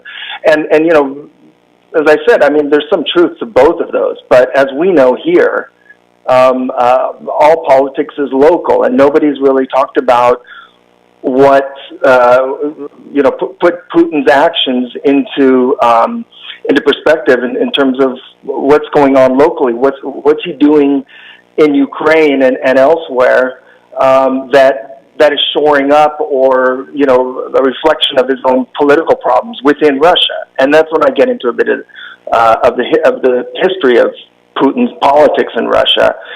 And that history, I'll try and sum it up quickly, is sort of this. He first came to power in 1999 after the disastrous Yeltsin years. He was very popular when he first came to power, and he was supported by the liberals and even members of the intelligentsia, surprisingly enough, the dissident intelligentsia. I think they liked him at first, despite the brutality of the Chechen War, the Second Chechen War. They liked him because the Yeltsin years were a nightmare. They truly were. They brought in these shock therapy, free market reforms that tanked the economy. People started dying off in grotesque numbers in Russia in the 1990s. And Putin he wasn't drunk, for one thing, and he was articulate, and he seemed like he might turn things around. And so the liberals and the free market liberals in particular, sort of thought, he'll be maybe a good Pinochet. Well, over time, he turned out to be not a good Pinochet, as no Pinochet ever is. He started alienating the liberals up through when he left office, the Kremlin the first time in 2008. And then he handpicked this guy, Dmitry Medvedev, to be his successor in the Kremlin in 2008. And at that point, under Putin, a whole new middle class, a yuppie class, had really built up, particularly in Moscow and a couple other big cities. The country got a lot wealthier. Certainly the middle class built up, but everybody else in Russia's 11 time zones were pretty much completely left behind. So you have now inequality in Russia, the worst in the world, by most measures that I've seen. And it's really shocking and appalling. So you go from the most equitable, socialist country in the world to the worst inequality in the world. And what you have is, what I wrote about, is you have a giant base, I compare it to the Nixon era, the silent majority, that has never been paid attention to, that has seen all these, cultural changes as well as really traumatic economic changes go on in the last 20 years. Well, what happens? Putin in 2011 decides he wants to just come right back to power. And he did it very crudely. In late 2011, he just said, okay, puppet who I put in the Kremlin, you're moving back to the Prime Minister's office, I'm moving back to the Kremlin. I don't like this situation. And when he did that, he really, the yuppies, the middle class, who were very big, very important in a top-down culture like Russia, they revolted hugely. And I have to admit, I didn't expect it. Nobody expected it. I really doubt Putin expected it. When they had the rigged elections a couple months later, in December of 2011, something like 100,000 young middle-class Russians took to the streets, faced down riot cops, which is a scary thing in any country and really scary there. And so it was clear to Putin at that point he lost the middle class, and that's a dangerous, in Russia, and anywhere, but certainly in Russia, it's a dangerous class to lose. He lost them for good, and so he's been, ever since then, gearing his politics towards, what I call the silent majority or red state Russians or whatever, all these people who've been, really screwed over and left behind in the free market reforms and who've been ignored even in culturally and so on. So you've seen Putin viciously targeting gays. That's playing in a Nixonian way towards the silent majority, and then it forces the liberals and the middle class, the yuppies, to then identify with gays, which then pushes them further away from the masses. Interesting. And targeting Pussy Riot did the same thing. Pussy Riot's extremely unpopular, and he was able to conflate his opposition, which was very big and broad, with Pussy Riot. And meanwhile, he's been absolutely, creating a real totalitarian state, shutting down internet freedom, shutting down whatever was really left of the free press and free political parties and so on. And so that's all the background to when you get to February, when there's this U.S.-backed pro-Western, anti-Russian, very anti-Russian revolution in Kiev. And that's how I wanted to explain, rather than looking at Putin as, and this isn't certainly any more comfort, but rather than looking at Putin as whether he's an imperialist or, as if we're on his mind all the time. He's actually, what it's on his mind is his domestic power, as any and that means, and you can see the way he has been acting in Ukraine, taking Crimea, just taking it. It's very different from the way he acted in previous crises. Let's say from 2000 to 2008, he was a lot more reserved, I would say, and he had one eye definitely on the West in a much bigger way. Now he's doing the sorts of things that the silent majority of the red state Russians would like to see done. They're sick and tired of having been pushed around by the West, having been humiliated, having liberals tell them what should be done, having every country around them hating them, so on and so forth. And so he's much more aggressive this time around, and not as concerned with sort of Western dominated international norms, let's say. They're doing it their way now. Well, then, in the situation you described, Mark Ames, it sounds like what we're doing diplomatically and some of the other posturing we've done rhetorically, not to mention, whether it's military exercises in Poland or whatever, it sounds like we're probably making the situation even worse or provoking more of a spirit of confrontation. Is that right? I absolutely think so. And, I would say, let's reapply that back to ourselves as well. I'd say a part of that has to do with our own domestic politics. One guy doesn't want to look weak to Putin because of, the next elections and the way the other guy might use that. I mean, how much of what we're doing is driven purely by the science of diplomacy and global diplomacy, and how much of it is driven by our own domestic political considerations? Well, one of the things one of the things that I've mentioned before that just cracks me up in a sick way, I suppose, about this whole situation is how Russian Republicans, for example, will talk about how vile and aggressive and hostile Putin is, and then they'll complain about Obama for not being more like him. Yeah, well, they're very confused. But there is another part of this which is more serious and depressing, which is, I don't know what we were doing, what we were thinking, sort of helping light the fire and helping push Ukraine to a crisis point when they could have just waited for the next elections. Yanukovych was very unpopular, and we did play a pretty serious role in the events in Kyiv and the Maidan revolution there in February. But look, the people, the diplomat overseeing it, it's Victoria Nuland.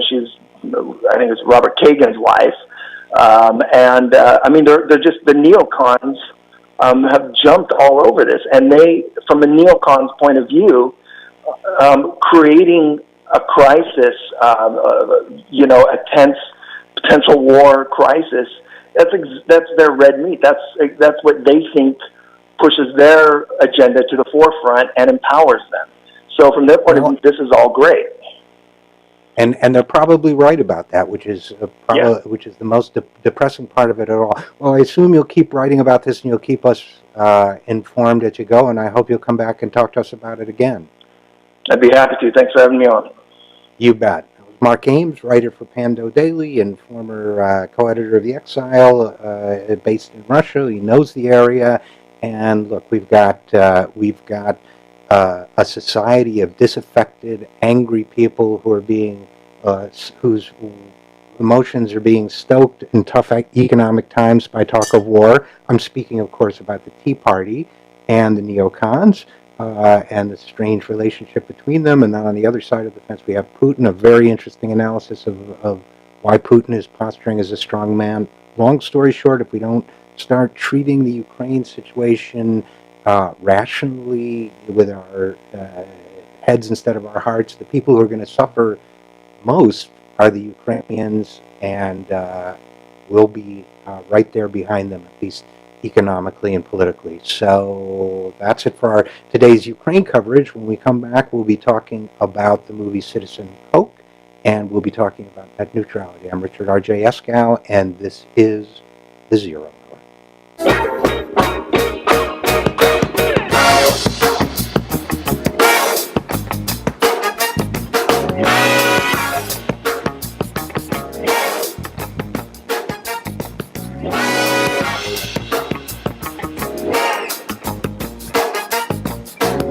And we are back on the Zero Hour. In this segment, we're going to be talking... Well, let me just read to you a couple things I wanted to read to you. First of all, from a website for the movie Citizen Koch, which is spelled K-O-C-H, so we know who it's about, the Koch brothers. Citizen Koch tells the story of the changing American political landscape through the eyes of 3 Wisconsin state employees, all lifelong Republicans, who suddenly find their party taking direct aim at them, stripping away the economic ground their families have built and depended on for generations. That is from the Citizen Koch website. Now from Policy Mike, the website, independent news website, this paragraph. The Public Broadcasting Service, PBS, has bowed to pressure from the powerful Koch brothers and declined to show a documentary critical of the Kochs and the role of money in American politics. The documentary, titled Citizen Koch and directed by Academy Award-nominated filmmakers Carl Deal and Tia Lessin, focuses on the Wisconsin uprising and the role played by big money interests such as the Koch brothers. As Jane Mayer of the New Yorker writes, the film was pulled by PBS for fear of offending the billionaire Koch brothers, who have given $23 million to public broadcasting. And doesn't that say a lot about the fate of a supposedly public institution in the country today? Do we have Tia yet? I guess we don't have Tia Lessin with us yet, but so let's talk a little bit about public broadcasting. You know, one of the things that surprises people when I talk about media bias in reporting, for example, of Social Security, is the fact that one of the worst offenders in misleading people on Social Security's role in the deficits, which was the subject of my last monologue, and so on. People are always very surprised to hear that NPR misleads people on Social Security or government spending or the deficit or other issues. But what they don't realize is that as funding has been progressively cut, and NPR is, of course, National Public Radio, for public radio and public television, producers and executives for these broadcast networks have increasingly looked to private donors to make up the difference. Those private donors are overwhelmingly, naturally, billionaires, highly wealthy, and so on. So what you have is this increasing influence of big money on national public broadcasting, and I think we have Tia now. Are you with us? I am. Hi there, Tia here. Oh, so good to have you, and thanks for coming on the show. And I've just been given a little background on the situation. So basically, you put together this. It's a great idea for a movie. How 3 lifelong Republicans were affected by the Koch brothers and their agenda being imposed in Wisconsin. But you had a little wrinkle. A funny thing happened to you on the way to the theater, as they say, which is that. So, what did you do when PBS pulled the funding? Boy, well, first of all, we were gobsmacked. I mean, we had no idea that David Koch, one of the subjects of our film, was actually a funder of public television, and also served on the board of 2 of the biggest public television affiliates in Boston and in New York. And I guess we were more surprised when that, in effect led to public television killing our funding commission, killing our broadcast partnership. I mean, it was sort of stunning, and as a loyal public television fan, I felt very betrayed. And I just wanted to emphasize to you that there's 2 parts to that shot. One is that our so-called public television or public broadcasting resources are so dependent on private money, and 2 is that they allow private money to censor and kill projects. How did they tell you about that? Well, they're not supposed to. I mean, they have very strict guidelines of all that because they want to be in integrity with their listeners. And so, for example, when I bring a program to public television, they really scrutinize my funders to make sure that they have no impact on what it is I'm saying and who is being featured in the film. But oddly, because David Koch played such a big role in these 2 stations and gave something like $23 million to public television, they were concerned, or there were some people over at public television that were concerned about the reaction he might have to our film, and that resulted in. Well, first of all, they called us and they said, "You got to change the title." I mean, we'd been in partnership with them for 6 or 8 months. We'd shown them our rough cut. They'd been watching those samples along the way. We were actually on our way to Sundance, so we were very nearly done with our film, and we we came up with this cheeky title we thought was clever, to call the film Citizen Koch. It's not a takedown of the Kochs. It's a look at exactly what you said. It's a look at the lifelong Republicans in the heartland who are trying to choose sides between, the party that they were proud to belong to and the party that it has become, in this age of the Tea Party. So the public television folks loved the film. They were really excited about the film. They even were fine with the title. And then we got the demand to change the title. Not change it, take the word Koch out of the title, because we named it Citizen Koch. And they also wanted us to take the Kochs out of the film. I mean, there wasn't that much of them, but even that was a problem. So we thought that was pretty suspicious, and then we did a little digging, and we understood what was behind their demands. And we said, no way. We might come up with a better title of the film, but we're not going to do it because you have a funder that you want to, appease. And apparently at the time, and we found out this later because a great investigative reporter named Jane Mayer, who works at the New Yorker, wrote a piece about this and did some digging, and she found out that David Koch had a 7-figure donation on the line. He was about to make this donation to our local public television affiliate in New York when our film was on its way to Sundance, and that's what triggered all this. So In the end, they didn't get their donation anyway, and in fact, he resigned from the board.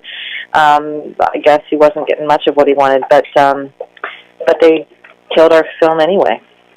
But they killed the TV broadcast of the film, which is a shame. But I guess, were more determined than ever just to make sure that folks, would see the film. And so you went to Kickstarter and you raised money there, and the film is out. And I want to ask you about the film, but before we leave the last subject, I just want to say I wonder how many times this happens and people never hear about it. And that's something that I think people should think about, this form of censorship of public broadcasting. But moving on, because we have... Well, and let me just say that I'm still in favor of public television. It's exactly why the public needs to, support public television. Because if we don't spend our $10, $15, $20 during the pledge drive, then public television has no choice but to be in the thralls of corporate donors. So I really think it's a mandate for us to step up, not only with our own checkbooks, but make demands that Congress continue to fund and up their funding of public broadcasts. Good. I'm glad you added that second part, because I agree with both of them. I do think it's two-part as well. Make your contributions, demand that Congress contribute. And in the minute and a half we have left, I'm sorry we ran short on time, but just tell folks where they can see your film and learn more about it. That's right. Our film is called Citizen Koch. You can check our website, citizenkoch.com. That's Koch, rhymes with joke, but it's spelled Koch. And we have the latest schedule. If the film is playing in your town, please make the point to go see it opening weekend. It means so much to us, and it will mean the film will have a life beyond the theater. If it's not playing in your town, there's an easy way you can get it to your town for a one-night screening at your local theater, and we also have that information on our website. Play the trailer. You can, don't let me, tell you why it's important to see the film and why this is, I think, a great film. Check out the trailer at citizenkoch.com, and you'll see it for yourself. Great. Well, I think that's a great recommendation. Citizen Koch, co-director Tia Lessin, thanks so much for joining us and telling us about your experience and your film. That's right. The film that the Koch money wouldn't let you see is coming to theaters near you. Thanks so much. I appreciate your time. You bet. Bye-bye. All right, so there you have it. The story the Koch brothers didn't want you to hear is coming to a theater near you. No one will be admitted after the first 30 minutes. No, I just made that up because I used to say that about horror movies when I was a kid. No, in a way, it certainly is a horror movie. So I encourage you to see it. I look forward to seeing it myself. We will be right back after this with the Future Music Coalition talking about net neutrality and the FCC. I'm Richard RJ Eskow, and this is the Zero Hour. And we are back in the Zero Hour. You can call me RJ, you can call me Ray, as Bob Dylan sang. You can call me anything, it doesn't matter what you say. You're going to have to serve somebody. And I'll paraphrase and say it may be the 99% or it may be the 1%, but you're going to have to serve somebody. With us now is Casey Ray, who's director of the Future of Music Coalition. We're going to be talking about the FCC and net neutrality, which has been in the headlines a lot. Casey, who was a guest on my previous program, The Breakdown, is a musician, recording engineer, educator, journalist, and media pundit. He speaks on all sorts of issues related to the topic of new business models for artists, telecommunications policy, intellectual property. These are hot subjects for us. He works in a lot of these different sectors, working with people in them, trying to bring them together around these issues. He's an adjunct prof at Georgetown University and also on the board of directors of the Media Democracy Coalition and the National Alliance for Media, Arts, and Culture. Lastly, and by no means least, he currently records and publishes under the monitor The Contrarian and is the grand poobah of Looksy Turner Records. Casey, thanks so much for being with us. Wonderful. Great to be here. Yeah, well, you guys do great work, and I, by the way, I think it's great you're putting your music out.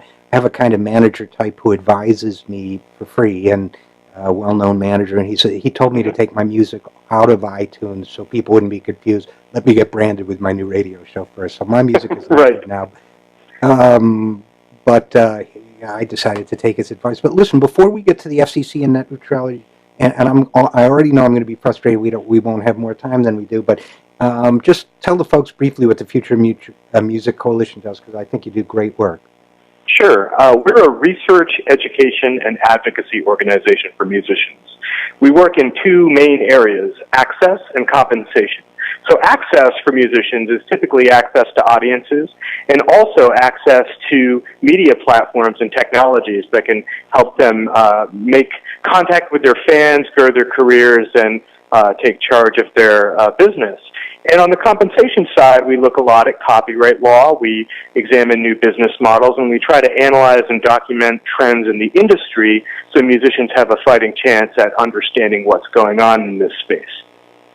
And boy, I'll tell you, as you know, it's tough right now, and you've got Pandora and you've got Spotify. And I'll tell you what, I'm going to just make an offer right now to have you come back and talk about some of those issues, because I remember when we talked a couple years ago, you had identified 32 points of potential revenue in the cycle of a song on the internet. I mean, very cool stuff. And obviously anybody who deals with economics, technology, and music is going to be ahead on any program of mine. So, but for now, what's on the news right now is Tom Wheeler, the FCC, net neutrality. Basically, they're trying to shoot it down. Now it looks like they backtracked a little bit. What's your take on all of that?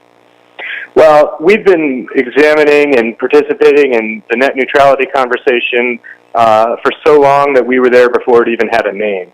Basically, the idea is super simple. You can think about the phone lines. When you pick up the phone, you don't have to be put on hold until the rich people are done talking. The Internet, to us, should be a place where if you have a really great song, a really great idea, a really great innovation, application, whatever, that you can compete on a level playing field against the giant media companies and the giant technology companies. You don't have to pay a toll. You don't have to ask permission. The music that you create has a shot at reaching its intended audience, just like anything else that moves through the Internet. And the policy question can feel really complicated, but at the end of the day, it's really about who puts a price on access to culture. Is it Comcast? Is it Verizon? Is it AT&T? We're already paying $100 a month or more for a connection to the Internet. Shouldn't we be confident that the creativity that we express and that the amazing innovations that we create have a shot at reaching audiences? I think so. So the FCC has a tough job ahead of it in terms of what is the most bulletproof legal rationale it can produce to do the thing that we all want, which is to preserve an open Internet, keep those lanes of traffic open so creators and all kinds of media makers have a shot at doing what they do best. Well, and I'll give you another analogy. You can tell me if it's right or wrong, but since a lot of this is about cable companies and others wanting to charge more for certain traffic and favorable treatment and so on, if I rent an apartment from you and you come in and you say, oh, by the way, I've changed the deal, now you can only take one shower a week, and you have to pay me more if you want to take more than one shower. And he says, as one of the cable company owners said, these are my pipes. I remember that quote, these are my pipes. No, if I pay you rent for the apartment, they're my pipes because I paid you for them. And if I take a lot of showers, well, that's going to average out. Other people don't shower as much. I just a clean freak. You don't have a right to charge me per shower. Is that a fair metaphor for what the companies are trying to do?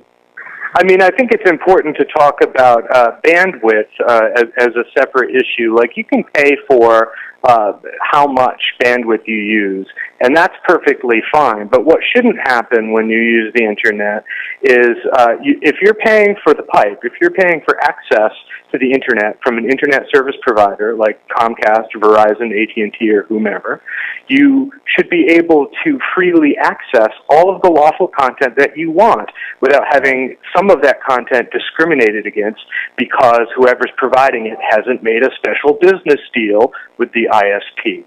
And you can see that if net neutrality goes away, we could be looking at the cableization of the Internet, where they're selling premium packages and it's a pay-to-play environment.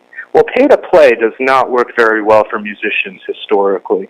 If you look at the consolidation of the commercial radio sector, you can see pretty clearly that that musicians were incredibly disadvantaged, no matter how talented. If it's a niche genre, forget about it. If it's something that doesn't fit the pop marketplace or isn't popular speech, forget about it. What net neutrality establishes is a baseline principle through which all content that moves through the internet can reach its intended destination point. The internet service providers would certainly still be allowed to charge customers for blazing speeds. They might be lying about what blazing means, but really at the end of the day, this is about, does content that moves through the internet have an opportunity to reach the recipient who asked for it? You're paying for the pipe. You're not paying for Verizon or Comcast to tell you what you should be listening to, looking at, or reading. So, but now that's a much better explanation. My whole pipe thing was way upbeat. But so now, first it looked like the FCC had completely caved on this issue. Now they've sort of partially, uncaved, and we're in a period of public comment. Is that right? That's absolutely right. They have just opened a 120-day public comment period whereby anybody who has an opinion on the issue can tell the FCC what they think. That's actually a powerful democratic tool, and we highly encourage everyone to go to fcc.gov and do that. The interesting thing about this is a work in progress. What they have produced as proposed rules does not necessarily have to be the final rules. This is our opportunity to tell them that we want nothing less than real net neutrality. We can't have a slow lane, fast lane internet. That would further disadvantage creators who have already had a kind of rough time readapting to the realities of the digital age, to say nothing of our economic realities. And this, to us, seems like it's a no-brainer. It's not a partisan thing. People on both sides of the aisle use Twitter, for example. Where did Twitter come from? The open internet. Somebody with a good idea came up with an application that became incredibly useful.